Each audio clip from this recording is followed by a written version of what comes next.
Hey, what's up, everybody? It's Charles Saban, and welcome you guys to another episode of the Dreamers Pro Show.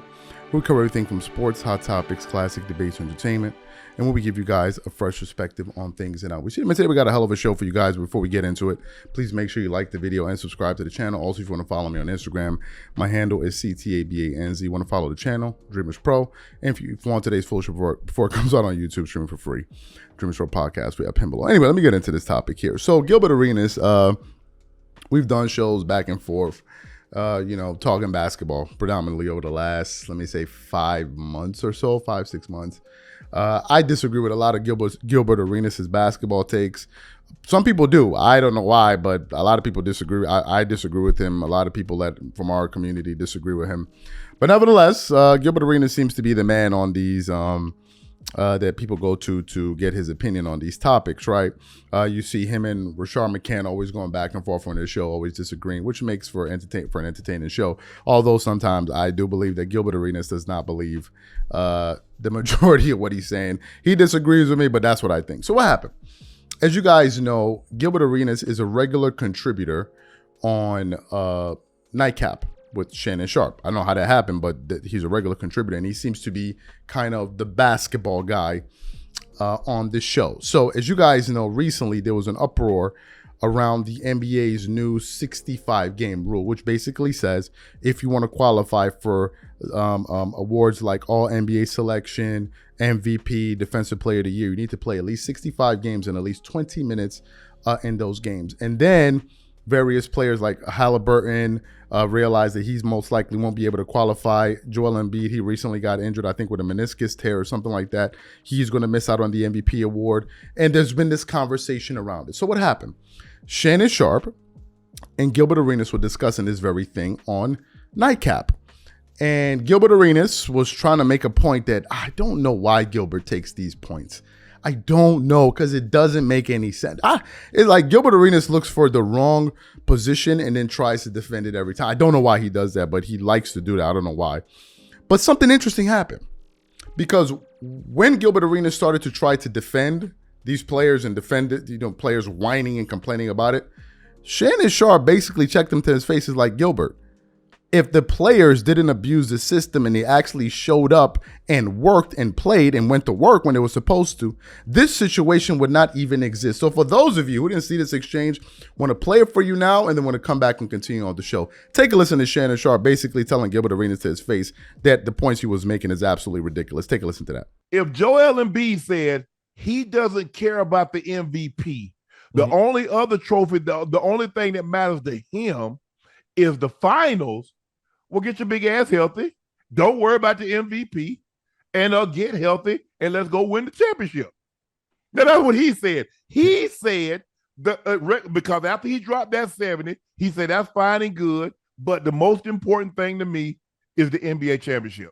Come on, that's players. That's player and media, right? What do you really supposed to say? Do you really supposed to be selfish and like, hell yeah, I'm going for that MVP, baby. I need to show y'all that I earned this one, so I'm going to show you I'm done. He can't say that. Back to back carries a lot of weight. It puts you in a different category. Yeah, so I have to play. So a player, it plays the political game. Yeah, I don't really care about that. I'm care about the championship, knowing damn well. You think I'm averaging 35 a game not to win back-to-back MVP? Must be silly. Well, they should have thought, Gil, this is what those players should have thought when they were sitting their ass out and there wasn't nothing wrong with them. And now the owners and the play the NBA PA agreed to this. This is the rule that the players agreed to. So this is not something that the owners just instituted without players being involved, because it seems to me the other players got tired of the superstars just arbitrarily sitting out. Yeah, now, okay, so the only problem with it is you're putting number on something that's an anomaly, right? If I play under 64 games, my chances of making an all-NBA team is not that high, right? It really isn't. Man, please. But if I play that dominant, I might make it, right? Right. Like, you know what I mean? So what you're taking away is you're taking away the anomaly of it, right? In NBA history, there's only 3 players who's played under 65 games that's won an MVP, right? There's only been 3, right? Did they have great years? Right? Bill Walton, 18 and 13. Who played? That was the year he won.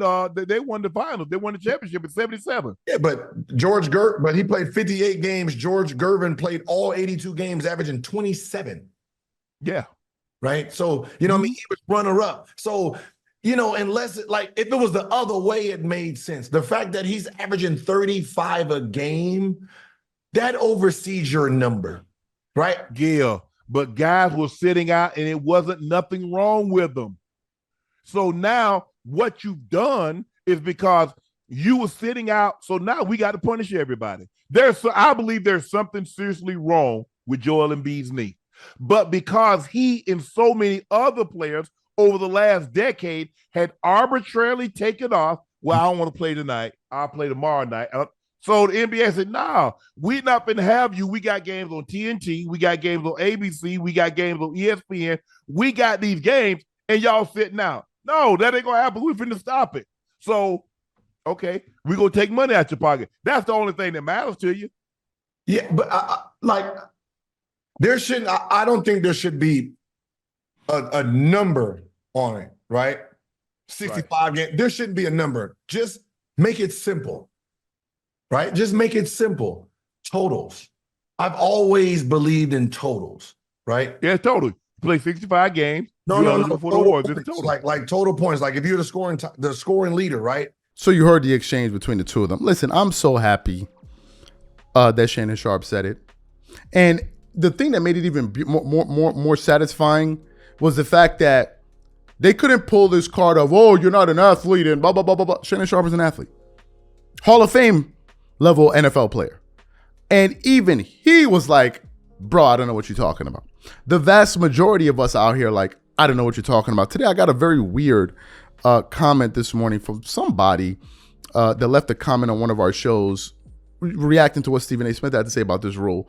And the person goes, you've created, I know I'm reading the comments in the comment section, and you've created this place of hate.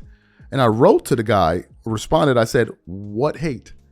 And he goes, for people to be criticizing these athletes who work all their life. And I'm like, bro, get the hell off of this channel. Like, get the hell off of this channel. You dudes love to baby people. These athletes are not kids. They're not little boys and girls. They're grown adults earning mega bucks to play a sport that they say they love, that no one is forcing them to play, because it is an extremely lucrative career profession, and they do it. And for fans to say, I want to ensure that when I pay my money to come to these games, I'm seeing these players. If that is asking too much, then I ain't got nothing for you. I don't want to understand your perspective. You're not being misused or abused. There's nothing of the sort. Nothing. The average salary in the United States is what? $50,000, 52, whatever, 46,000, 58,000 a year. And you're complaining about a job you got to do, what, 9 months out of the year? Some guys even have to do it less because they don't even make it into the playoffs. And then you want to talk about somebody's abuse. Man, please, I don't want to hear it. I don't want to sympathize. I don't care to sympathize. The NBA is saying play a minimum of 65 games. Some people are saying it should be 70. And if these dudes didn't abuse the system, these teams didn't practice this ridiculous load management, you wouldn't find yourself in the position that you are now. Because the fact of the matter is this never existed before. It was a construct that was put into place to combat the absolute nonsense that was running amok in the NBA. So I don't agree with anybody trying to defend I don't agree and I don't care. Shannon Sharpe said, if Joel Embiid was really prioritizing his health and all of that stuff, then why did he go out there and chase that award? And Gilbert Arenas was like, well, you're going to say what you got to say. So basically on cap. Gilbert, I don't know why. Gilbert Arenas, I don't understand why you love to defend ridiculous positions. I don't understand it. I know it gets clicks. I know a lot of people watch, it tunes in to create controversy and to be wrong. But man, after a while, it's like, bro, do you even believe what you're saying? Because some of these positions are just totally absurd in my personal view. The vast majority of it doesn't make any sense to me. And I'm happy that Shannon Sharpe, who is a former professional athlete, pushed back and like, stop. Like, I'm not going for it. Total nonsense. So these are my thoughts. What I want to know from you guys, what do you think about the exchange? What do you think about today's show? Whatever you guys think, please leave your thoughts and comments in the comment section. We catch you on the next show. Peace.